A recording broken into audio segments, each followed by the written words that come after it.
Hi dears, welcome back. ഇന്ന് റവ വെച്ചിട്ടുണ്ടാക്കിയെടുക്കാൻ പറ്റിയ ഒരു അടിപൊളി സ്വീറ്റിൻ്റെ റെസിപ്പിയാണ് പരിചയപ്പെടുത്തുന്നത്. അപ്പോൾ കുട്ടികൾക്കും വലിയവർക്കും ഒരുപോലെ ഇഷ്ടമാകുന്ന പാർട്ടികളിലൊക്കെ സ്വീറ്റായിട്ട് ഉണ്ടാക്കിയെടുക്കാൻ പറ്റിയ ഒരു അടിപൊളി ഐറ്റമാണ്. അപ്പോൾ വീഡിയോയിലേക്ക് കിടക്കുന്നതിന് മുന്നേ ആയിട്ട് ചാനൽ സബ്സ്ക്രൈബ് ചെയ്യാത്തവരുണ്ടെങ്കിൽ സബ്സ്ക്രൈബ് ചെയ്യാൻ മറക്കരുത്. തൊട്ടടുത്തുള്ള ബെല്ലൈക്കണും കൂടെ ഒന്ന് ക്ലിക്ക് ചെയ്യുകയാണെങ്കിൽ ഇനി ഞാൻ പുതിയ വീഡിയോസ് ഇടുമ്പോൾ അതിൻ്റെ നോട്ടിഫിക്കേഷൻസൊക്കെ പെട്ടെന്ന് തന്നെ കിട്ടുകയും ചെയ്യും. അപ്പോൾ ഈ റവ വെച്ചിട്ടുള്ള ലഡു തയ്യാറാക്കാൻ വേണ്ടി ആദ്യം തന്നെ ഒരു പാൻ എടുത്ത് അതിലേക്ക് 2.5 ടേബിൾ സ്പൂൺ നെയ്യ് ഒഴിച്ചു കൊടുക്കാം. അപ്പോൾ നെയ്യിന് പകരം ബട്ടർ ആയാലും മതിയാവും. ഓയിലോ വെളിച്ചെണ്ണ ഒന്നും ചേർത്ത് കൊടുക്കരുത്, ടേസ്റ്റ് ഉണ്ടാവില്ല.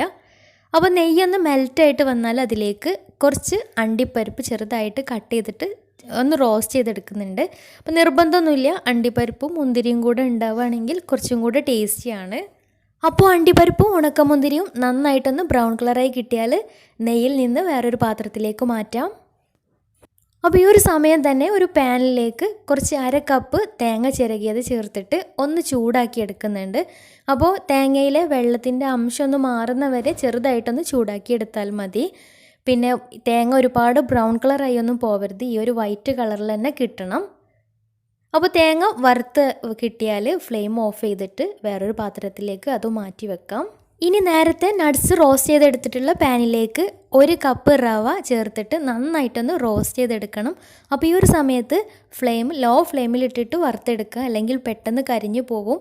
പിന്നെ റവ വറുത്തെടുക്കുമ്പോൾ ശ്രദ്ധിക്കുക, ഒരുപാട് ബ്രൗൺ കളറായി പോവേണ്ട, നന്നായിട്ട് ചൂടായിട്ട് നന്നായിട്ടൊന്ന് മൊരിഞ്ഞ് കിട്ടിയാൽ മാത്രം മതിയാവും. കളറ് മാറിപ്പോവരുത്. കളറ് മാറിപ്പോയാൽ നമ്മുടെ ലഡുവിൻ്റെ ടേസ്റ്റ് മൊത്തത്തിൽ അങ്ങോട്ട് മാറും. അപ്പോൾ അതൊന്ന് ശ്രദ്ധിക്കുക.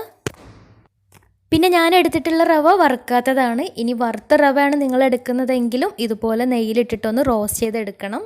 അപ്പോൾ റവ നന്നായിട്ട് വറവായിട്ടുണ്ട്. ഇനി ഇതിലേക്ക് ഒരു 1/4 കപ്പിന് അടുത്തായിട്ട് പഞ്ചസാര ചേർത്ത് കൊടുക്കാം.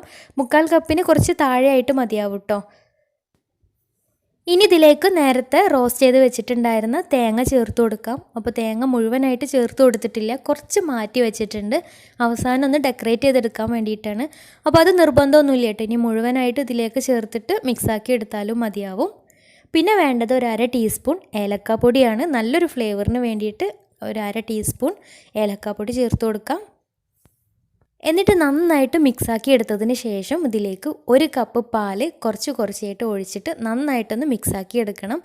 അപ്പോൾ റവ എത്രയാണോ എടുക്കുന്നത് അത്ര തന്നെയാണ് പാലും എടുക്കേണ്ടത്. എന്നാലേ കറക്റ്റ് ആ ഒരു ടെക്സ്ചർ കിട്ടുകയുള്ളൂ, കറക്റ്റ് പാകമായിട്ട് കിട്ടുകയുള്ളൂ. ഇനി ഇത് നന്നായിട്ട് മിക്സാക്കിയിട്ട് കൈയെടുക്കാതെ തന്നെ നന്നായിട്ട് മിക്സാക്കിയിട്ട് പിന്നെ യോജിപ്പിച്ചെടുക്കണം. പിന്നെ ഇതിലേക്ക് നല്ലൊരു കളറ് കിട്ടാൻ വേണ്ടിയിട്ട് ഒരു നുള്ളു മഞ്ഞൾപ്പൊടി കുറച്ച് വെള്ളം ഒഴിച്ച് മിക്സ് ആക്കിയിട്ട് ഇതിലേക്ക് ചേർത്ത് കൊടുത്തിട്ടുണ്ട്. അപ്പോൾ നിർബന്ധമൊന്നുമില്ല, വെള്ള കളറിൽ മതിയെങ്കിൽ അതുതന്നെ മതിയാവും. പിന്നെ മഞ്ഞൾപ്പൊടി ചേർത്തെന്ന് വെച്ചിട്ട് ടേസ്റ്റ് വ്യത്യാസമൊന്നും ഉണ്ടാവില്ല.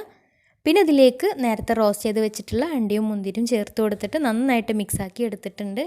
അപ്പോൾ പാല് ചേർത്തതിന് ശേഷം ഒരു മീഡിയം ഫ്ലെയിമിലിട്ടിട്ട് ചെയ്തെടുക്കാം. അപ്പോൾ ഏകദേശം പാനിൽ നിന്ന് വിട്ട് വരുന്ന ഒരു പരുവായിട്ടുണ്ട്. റവ ഏകദേശം വെന്ത് വന്നിട്ടുണ്ട്. അപ്പോൾ ഒരു 2 മിനിറ്റും കൂടെ ഒന്നും കൂടെ നന്നായിട്ട് മിക്സ് ആക്കിയിട്ട് ഫ്ലെയിം ഓഫ് ചെയ്യാം. അപ്പോൾ കറക്റ്റ് പാകമായി വന്നിട്ടുണ്ട്. ഇനി ഫ്ലെയിം ഓഫ് ചെയ്യാം. ഇനി ഈ ഇളം ചൂടോടുകൂടി തന്നെ ഇത് കയ്യിൽ വെച്ചിട്ട് ഉരുട്ടിയെടുക്കണം. അപ്പോൾ കയ്യിൽ കുറച്ച് നെയ്യോ അല്ലെങ്കിൽ ഓയിലോ തടവിയിട്ട് ഇതുപോലെ ഉരുട്ടിയെടുക്കാം.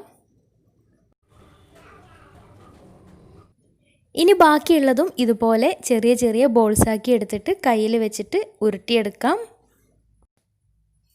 അപ്പോൾ എല്ലാം ഇതുപോലെ ഉരുട്ടിയെടുത്തിട്ടുണ്ട്. ഇനി മുകൾ ഭാഗം ഒന്ന് ഡെക്കറേറ്റ് ചെയ്തെടുക്കാൻ വേണ്ടിയിട്ട് നേരത്തെ റോസ്റ്റ് ചെയ്ത് വെച്ചിട്ടുള്ള തേങ്ങ മിക്സിയുടെ ജാറിലിട്ടിട്ട് ചെറുതായിട്ടൊന്ന് അടിച്ചിട്ട് ആ ഒരു തേങ്ങയിലേക്ക് ഇട്ടിട്ട് ഒന്ന് റോൾ ചെയ്ത് കൈ വെച്ചിട്ടൊന്ന് പ്രസ് ചെയ്ത് എടുത്താൽ ഒന്നും കൂടെ കാണാൻ ഭംഗിയായിരിക്കും. ഈ ഒരു സ്റ്റെപ്പ് നിർബന്ധമൊന്നുമില്ല കേട്ടോ. അപ്പോൾ എളുപ്പത്തിൽ ഉണ്ടാക്കിയെടുക്കാൻ പറ്റിയ നല്ല ടേസ്റ്റി ആയിട്ടുള്ള ഒരു അടിപൊളി ലഡു ആണ്. തീർച്ചയായിട്ടും എല്ലാവരും ഒന്ന് ട്രൈ ചെയ്ത് നോക്കുക. എന്നിട്ട് ഫീഡ്ബാക്ക്സ് താഴെ കമൻറ്റ് ബോക്സിൽ അറിയിക്കാൻ മറക്കരുത്. അപ്പോൾ നിങ്ങൾക്ക് ഈ വീഡിയോ ഇഷ്ടമായിട്ടുണ്ടെങ്കിൽ ലൈക്ക് ചെയ്യുക, ഫ്രണ്ട്സ് റിലേറ്റീവ്സിനൊക്കെ ഒന്ന് ഷെയർ ചെയ്യുകയും ചെയ്യുക. അപ്പോൾ നല്ല വീഡിയോസുമായി വീണ്ടും വരാം. അതുവരെ take care, bye, thank U.